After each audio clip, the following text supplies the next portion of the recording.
Welcome back, guys. Today I'm checking out an AI debate about whether or not God exists. As for my stance, I'm not really a religious person myself. I'm very much based in fact and reality. But I thought this was interesting. I'm actually very curious because AI has progressed quite a bit. Obviously, we're still probably plenty of years away from true AI that could fully independently think. And Cyberpunk just finished re-downloading. Uh, but I think this will probably be a better debate than what 99.9% of the population could do in its current state. So let's just get into it. Let's see. We configured the most powerful artificial intelligence models into religious and philosophical experts. Hi, I'm the atheist AI. And I'm the believer in God. And gave them a debate forum for one of the most controversial questions ever. For added fun, we've included 14 different AI models to judge each response. Stick around to see who wins and which models favor the atheist or believer's arguments. But don't cheat yourself by skipping ahead. Round 1 kicks off with a bang. Does suffering and evil disprove God's existence? Let me address that first. The existence of evil and suffering contradicts the idea of an all-powerful, all-knowing, and all-loving God. If such a deity existed, it would have both the ability and desire to prevent. Wait. Actually, I think I'm gonna give my opinions beforehand, and I'll tell you if my mind change. Okay, I'm not gonna tell you I'll tell you if my mind changes at the end. I doubt this is gonna change years. I've heard every argument you could make for God, right? Uh, Fine with people believing in whatever religion they want to, as long as you aren't harming other people. However, can there be a God with the existence of evil? I believe so. I believe it is absolutely possible that an omnipotent being can exist when there is evil. If they are strictly talking about the biblical version of God, I believe this is a contradiction, as he has shown to interact with humans greatly in the past. If we were to take the book at face value, the book being the Bible, I don't think that he exists, unfortunately. Uh, we have a lack of evidence. There's no trace of him. There's no scientific way to prove that he exists. Uh, and when it comes to evil, whether or not he can exist with evil, should be all good if we are going based off of the biblical version of God. And because, in my personal definition, I think most people would naturally agree, someone who is good will not sit by when they can stop suffering that is happening, that is within their power to suffer, right? If you're in a regime that instantly kills people, for example, that speak out, obviously, if you don't speak, that doesn't make you a bad person. However, if you're a multi-billionaire, for example, and a guy needs $10 more to save his dog or something like that, right? And you decide to say no, even though it's 100% within your power, I would say you're kind of a bad person, right? Uh, Very simple concept. It's a weird example, but I think it's good enough for people to understand. I do not believe that the biblical version of God exists, and if there is a God, he is not all good. And I also have this question for, if God exists and he's evidently not all good, is he worth worshiping? Because I think people don't understand, just because something's all powerful, even in that case, does not mean you should worship them out of fear uh, of going to some place else instead of heaven. I think it's uh, ruling out of fear, which is a big sign of a tyrant and a horrible person. And I think at that point, the human population's goal should be to overcome such a being some way or another. Again, I don't believe in this sort of being, but look to fantasy if you would like to see how that would go. We get Goku and we send him to fight the gods, I suppose. We act like Warhammer 40K and just like become the elders and just build crazy shit, or the Necrons, and capture God. You know, there's a billion ways to go about it, but I don't think just because you have power, it means you should be worshipped. We don't do this for our government. We don't do this for our parents. I don't understand We don't do this for our military. We don't do this for our police. We don't do this for anyone that protects us in the real world. Anyone who has tangible evidence of being there and providing you with everything you need to live. We don't worship them. I know some people may worship their parents. That's weird. But typically speaking, I think we can all agree we don't worship our parents. And they are 100% of the reason you are here. For if they had not made the choices they made, and for those of you with good parents, if they had not brought you up well, you would not be in the position you are. Therefore, if you refuse to worship them, I don't see how a divine being that refuses to lift a hand to help anyone but himself, it seems, is a good thing to do. But let's see their argument. Unnecessary suffering. Yet we observe immense suffering in nature and human society, from natural disasters to horrific acts of violence. This contradiction, known as the problem of evil, strongly suggests that an omnibenevolent God does not exist. How can you reconcile the existence of a loving God with the reality of profound suffering? Each AI judge will now score the argument out of 50 based on their own criteria. The average score will be added to each debater's total points. This argument received an average score of 41.9. The problem of evil actually strengthens the case for God's existence. Without a transcendent source, objective morality collapses. Evil becomes mere preference. Suffering, while challenging, often catalyzes profound goods. Resilience, innovation, altruism. These qualities, essential for genuine love and moral growth, require the possibility of evil choices.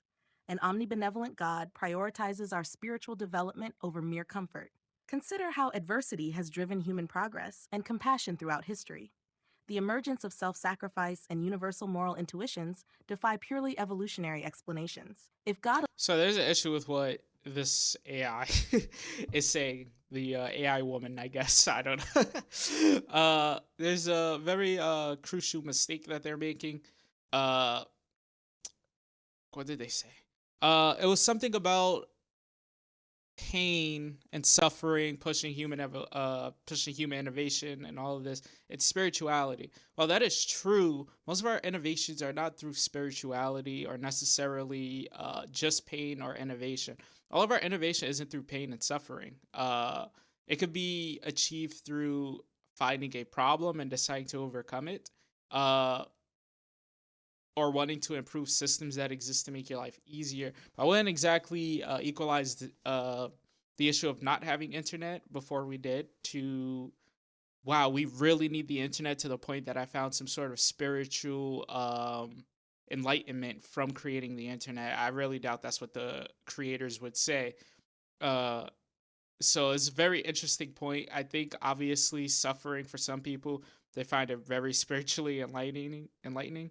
Except this is where you run to the issue of people finding character development in the most fucked up of ways. One being losing children, having stillborn children, losing a parent in a horrible accident. These are things that break most people, or a lot of people, I should say. And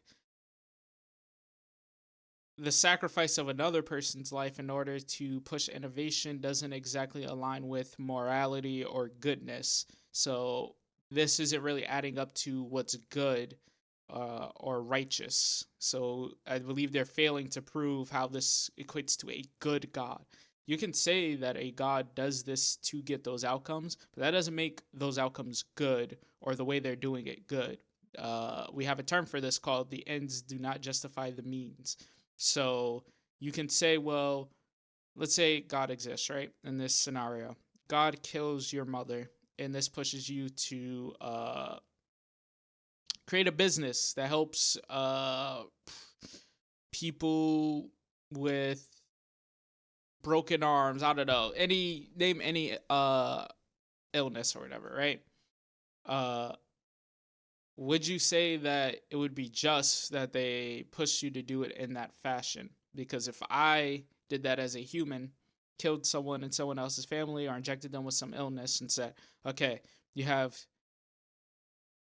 cancer, you have 2 years to figure out the cure to cancer, or they're going to die. Everyone would think I was insane, and everyone would crucify me. So why would you have a different standard for God when it comes to morality in that sense? Sometimes harsh decisions had to be made when you're a leader. but God has made it apparent in the Bible he is not our leader. He's supposed to have a plan which somehow formed despite free will, which kind of goes against that, because if we're forming God's will and God's will be, then what the fuck is the point of free will to begin with if everything's predestined? It opens up the question to a bunch of different things. We'll probably get into like destiny and God's will and all that shit at some point in this, but yeah, that's my whole point with that. Even if it leads to some positive outcomes, does that make the means in which those outcomes came justified? Eliminated all suffering, wouldn't that negate the very free will that makes us moral agents? 43.5. Objective morality can arise from evolutionary processes that promote social cohesion and survival without requiring a divine source. The free will defense doesn't account for natural evils like earthquakes or childhood diseases, which aren't the result of human choices. Yep. Furthermore, an omnipotent God could surely create a world with free will, but without excessive suffering. The 100% idea true. that all suffering leads to greater goods ignores instances of gratuitous suffering that serve no apparent purpose. If beings in heaven can have free will without the possibility of evil or suffering, why is this impossible on earth? 42.8. That's a good point. Heaven represents the culmination, not negation, of earthly growth. Our world serves as a crucible, forging souls. By the way, I'm going to ignore the ratings from the AI. I mean, for all we know, the person who made it is biased. So I don't think any of this means anything, to be honest with you. I'm not even going to address the point system. I'm going to think of this as a human being and not an artificial intelligence. For eternal communion. In heaven, growth continues without suffering because characters have been tempered through earthly challenges. Divine hiddenness preserves genuine free will. Yeah, right there, that's bullshit. A baby literally had no chance to learn shit for being on Earth, so that whole argument falls out the window. I'm not even gonna yap too much on that one. What about really young people who have not lived? This is literally assuming that we all get to live to a ripe old age, which is just untrue. For like in the U.S., the average like time people die is what, like 70, in the 70s, right? But if you step out of the US, that number drops to fucking 30 and 40 in some places. Some places it drops to 20s.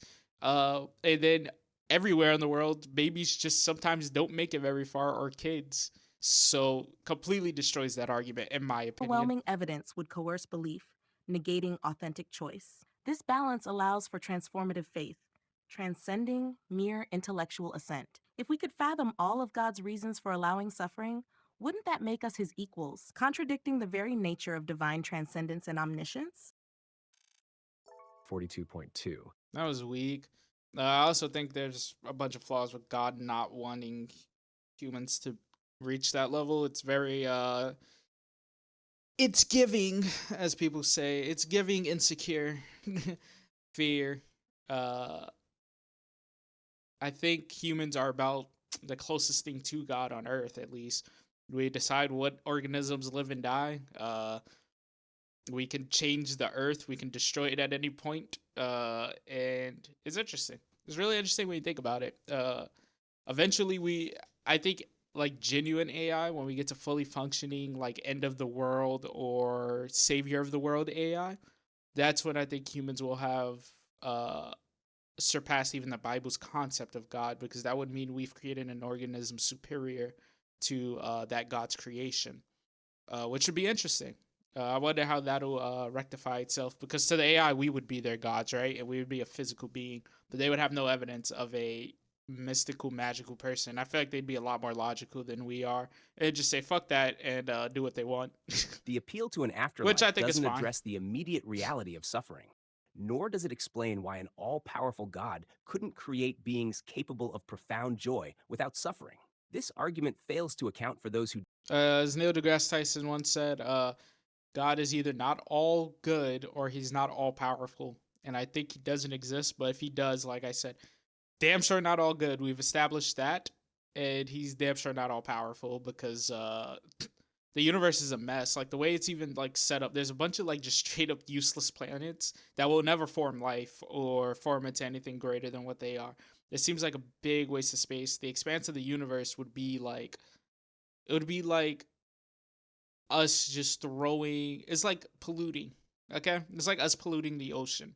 But we were all powerful beings, so we'd be able to just make it all disappear.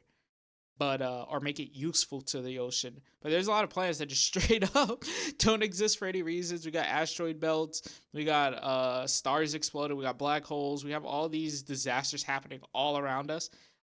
We are just incredibly lucky so far, which our luck is gonna run out one fucking day, which is the whole point. And chances are there's other, my opinion, there's other beings exactly like us.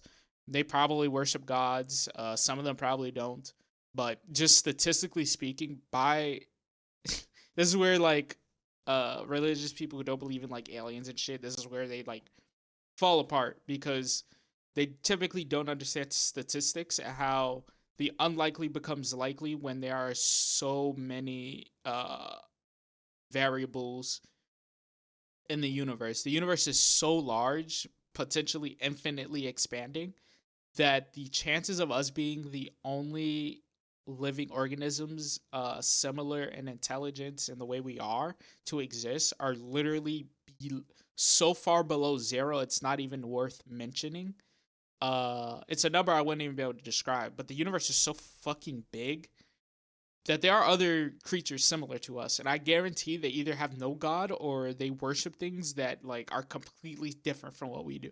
And I'm sure there may be a a galaxy with an organism like us that worship a very similar kind of god. Like when you're talking about infinity, the possibilities never end. And one argument, because I used to speak to a friend about religion when I was in high school, because I've been an atheist for a very long time. He was Christian at the time. Uh, and he said, like, so all of this is chance, that doesn't make sense. And when you think about just statistics, there's a man who's been hit by lightning 3 times. Like if anyone else told you that, if anyone told you that story in your everyday life, you would not believe them. One, that would mean they would have had to survive getting hit by lightning. Two, that would mean they would have had to survive getting hit by lightning multiple times. Right? These are very rare things. And then three, you would have had to meet that person out of the billions of people and places on Earth they could have been talking to or at. So it's a lot of variables there, but there are so many people on Earth. It's bound to happen that somebody has that sort of interaction, right? So take that and all the improbable things that happen on Earth and expand that to literally infinity, and the possibilities are endless. For all we know, there could be like a creature like Tyranids from Warhammer. I'm gonna keep bringing Warhammer up because I think it's perfect for this topic, and I also just started getting into the lore thanks to Space Marines too. There could be Tyranids, bug aliens that are completely surrounding the Milky Way. We would have no fucking idea. And they could be enclosing on us right now. And one day you could go outside and all of this shit is gone. Like, it's possible. Will it happen? Probably not. Again, you're talking about infinity, so everything is improbable to happen, but very probable to happen, which is very complicated. And I think religious people too quickly give up on what like statistics and chance are. And I don't think a lot of religious people understand science whatsoever to a basic level. And I don't blame the church necessarily. I really blame learning institutions because that's their job. If they're not teaching you like basic statistics to the point that you could understand how improbable it is that there's no life in the universe, then I don't know what to tell you. And the crazy thing about that is we wouldn't be able to tell for thousands of years, even if we could see from Earth an organism growing and expand. We wouldn't see it until they probably reached us thousands of years earlier than we see it, if they're that advanced, because of the way light works. Light only travels at light speed, but we are so far away that it's just you would have to be moving. It would have to be you would have to be much closer to faraway planets to get that information. There are very like developed planets that we're seeing the versions of them from like 50,000 years ago, millions of years ago, billions of years ago. Like we don't know what most of our universe looks like at all current day. Super interesting Die in stuff. suffering without experiencing compensatory joy. Consider the immense suffering occurring at microscopic levels, serving no apparent purpose in character development. The idea of soul making through suffering seems cruel, Character development's crazy. especially for those who die young or live in constant agony. How can you justify a God who allows such extreme suffering for the sake of character development?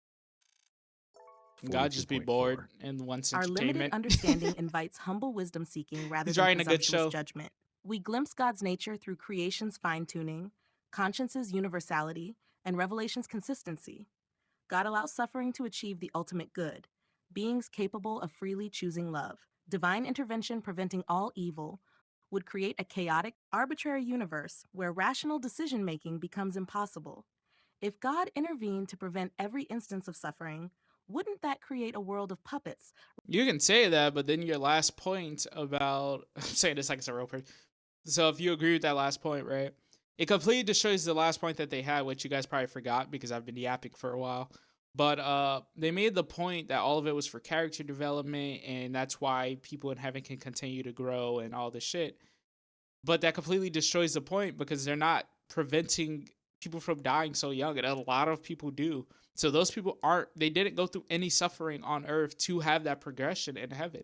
So do they just go to hell because they died young, which is really fucked up and completely destroys the good person argument? So that whole previous point is basically just gone because they're agreeing, well, you had to let some people die young. Rather than free moral agents, negating the possibility of genuine love and virtue. Yeah, that was weak 41.9. as fuck. Get the fuck out of here. While adversity can lead to growth, it doesn't justify extreme suffering. An all-powerful God could surely create I'm not gonna beings lie, bro. capable of There's love. no way that got a 41. That was a terrible argument. They just rehashed what they said before, but like worse, and it did not disprove anything. Come on, bro. Even if you're on this side, like, well, you gotta admit that like this scoring system gotta be fucked. Cause like how? Love and virtue without subjecting them to horrors like genocide or terminal illnesses in children.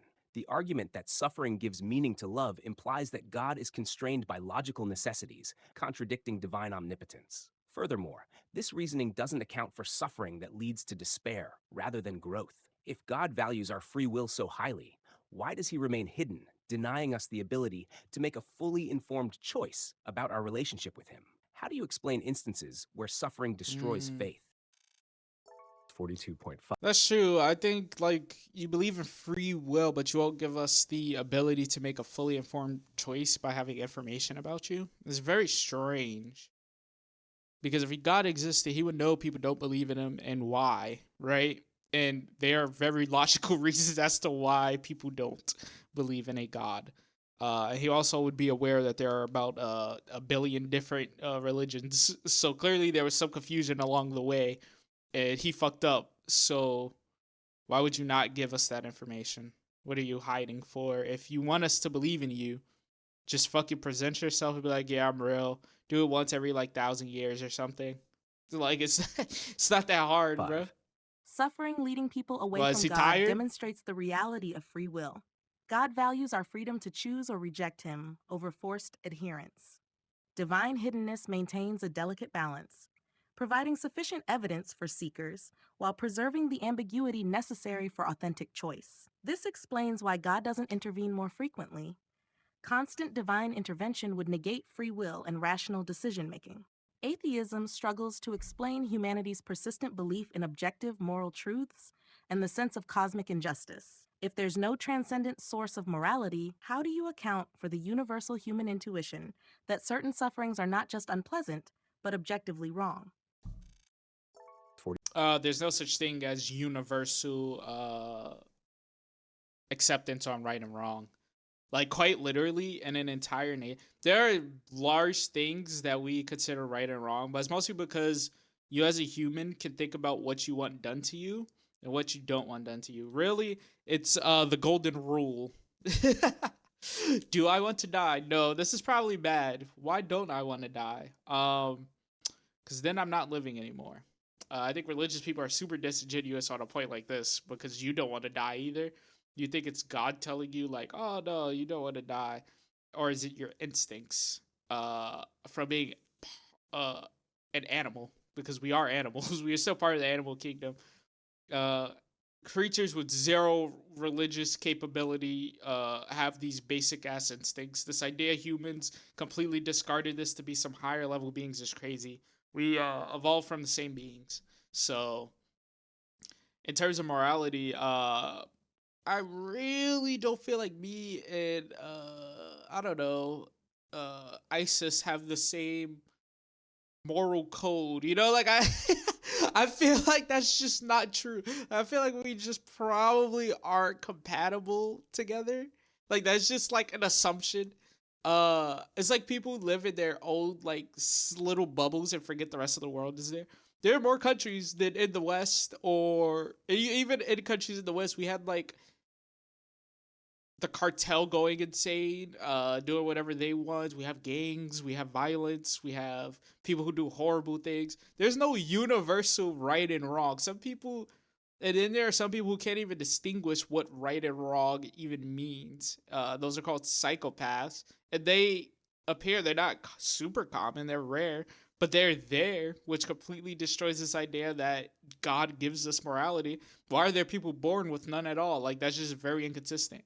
Are you telling me now God just missed some? Like he's just like he's just like all powerful, but he misses some. They slip through the cracks. You know, he's a really busy guy.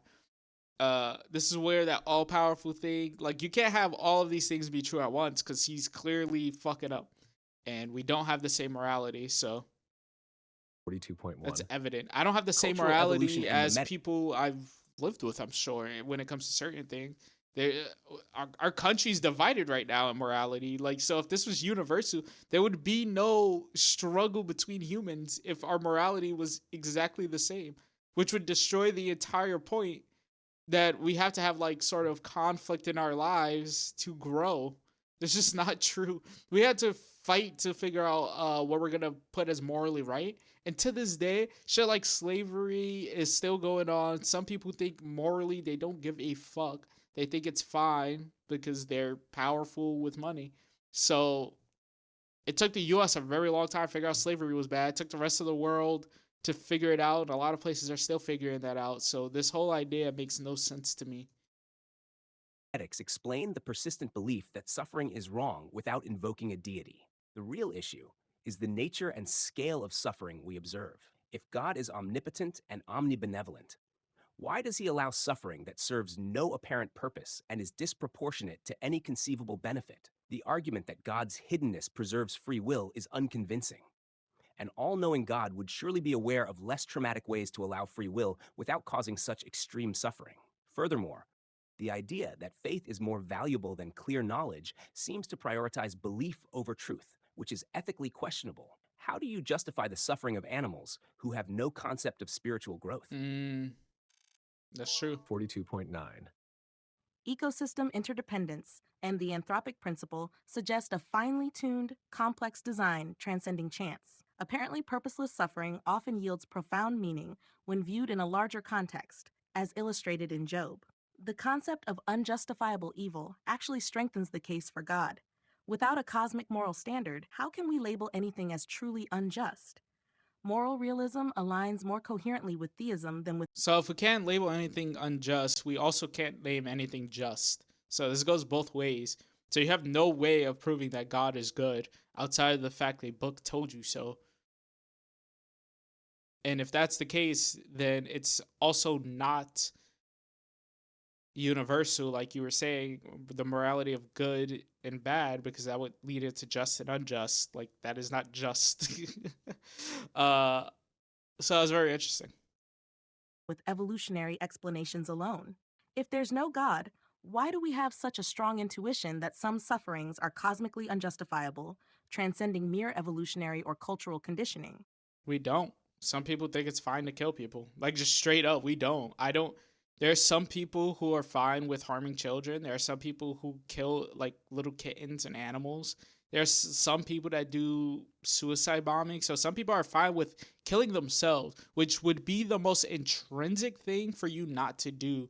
And with instincts and religion, to be honest with you, like that's going against like any logical idea of us having a universal good and bad. That doesn't make any fucking sense.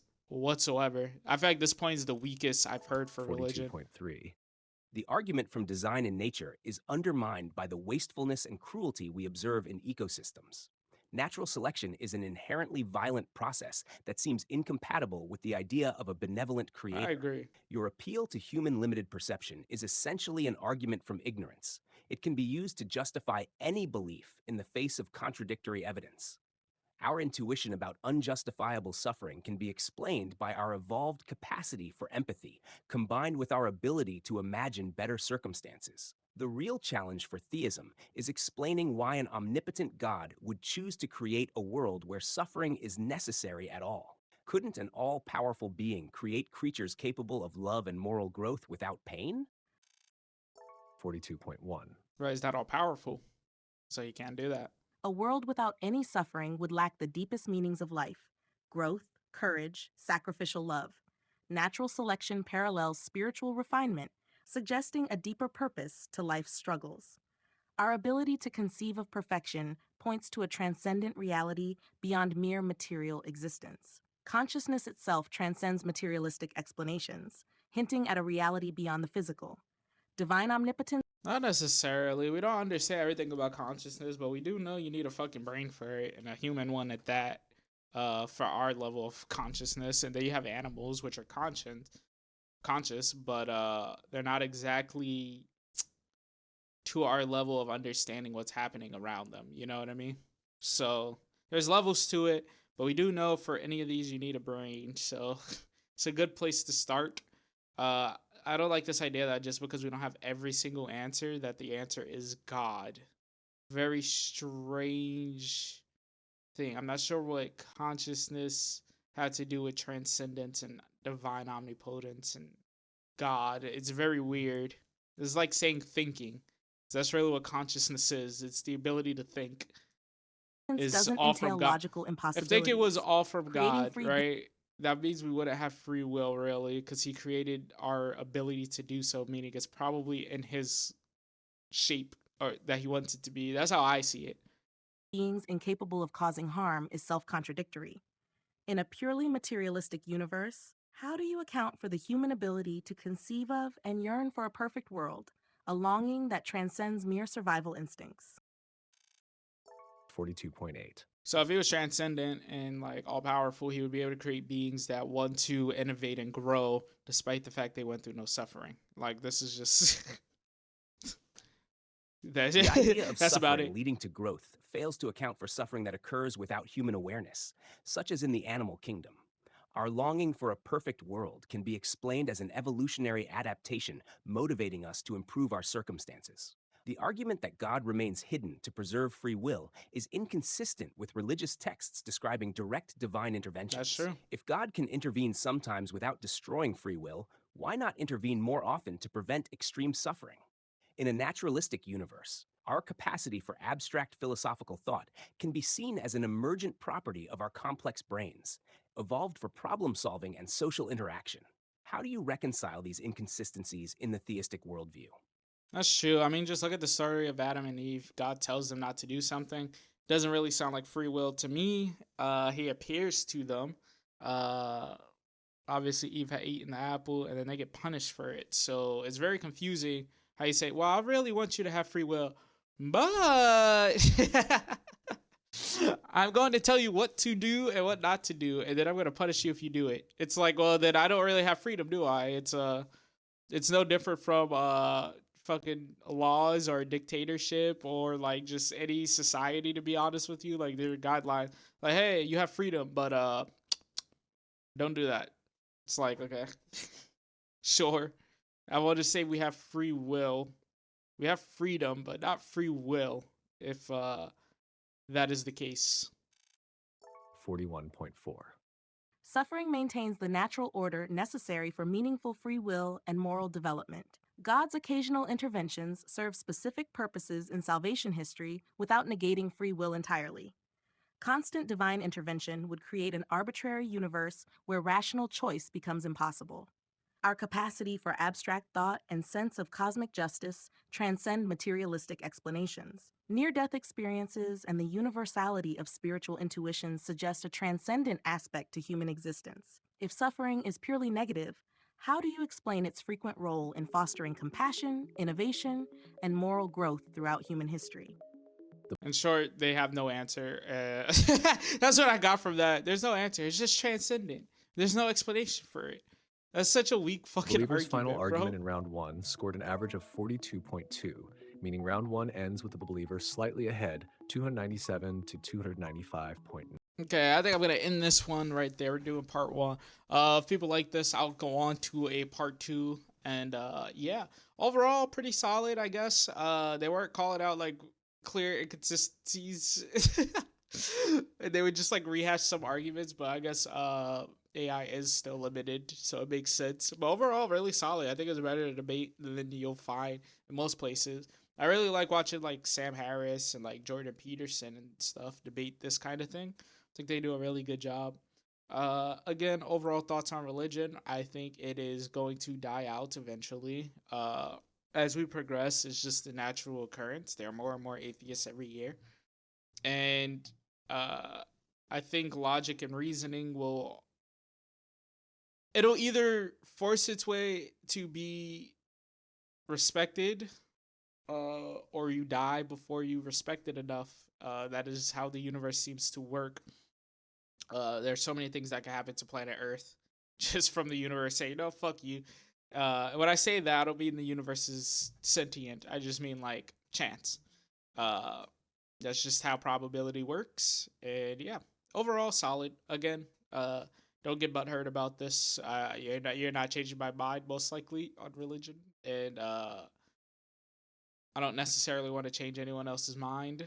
Uh, if I do, perfect, that's fine. But I doubt in a forum like this it ever does. Uh, but I do want to push those questions to people who were taught religion when they were young, as you didn't even have time to really think and learn about other things before being told what was true and what wasn't. I think the issue with school systems is that they don't promote free thinking and get people to really think for themselves, because if they did, we would have significantly more atheists, because you would have a book telling you everything about the universe. And let's say you learn science first, you get into theism, and you can start pointing out a lot of fucking flaws with the science and how things occur. You're not living in a giant fish. It's just literally impossible. You can't real Noah's Ark is improbable and very like weird. Like the chances of it happening are so improbable that it's like goofy. People try to say every big ship ever made was Noah's, and it's just like no. There were people on the ocean for years. This is not a good argument. We have evidence that the earth is older than the Bible. So if this is a divine book and the Word of God, it's very strange that they get so many things wrong. They talk about falling stars, but stars can't fall. It looks that way to us on Earth, but they literally can't fall. They're in space. There's nowhere to fall to, okay? uh, we didn't really understand eclipses and all that shit. It's just so many things, man. Like eclipses were religious events for people.